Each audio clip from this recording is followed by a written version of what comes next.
Bagong opisina sa National Bureau of Investigation NBI sa Mandaue City, formal na gibuksan kaganiha. Pinaagi nini mas mapaduol ang serbisyo sa mong buhatan ngadto sa katawhan. Ang report ni Nico Serino.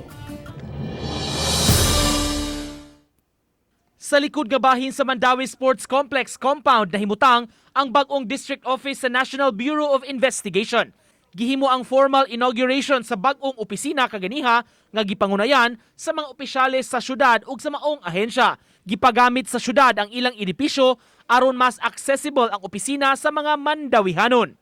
Hinuon gipasabot sa regional director sa NBI nga dili lang taga Mandaue, bisan taga Lapu-Lapu, Cordova ug taga Norte mamahimong maserbisyuhan sa ilang buhatan. It's not only in Mandaue but apil sad sa Lapu-Lapu, sa Konsolasyon ug sa North because criminals mobile ng criminals.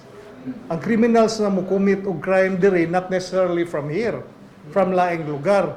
Kung makasugod na sa ilang operasyon, mo-issue sab ang maong buhatan og NBI clearance isip dugang sa ilang existing sites.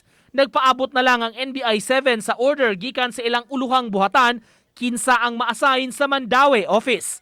Apan kung dunay mga reklamo o buot pa imbestigahan, andam na ang NBI mudawat niini. Investigative component makakuan punta sa other aspects like clearances, sa atong forensic like sa magpa-autopsy ka, medical legal services, question document kanang mga signatures nga gi-forge naasad ta. Uban ni Philip Patricio, Nico Sereno, Balitang Bisdak.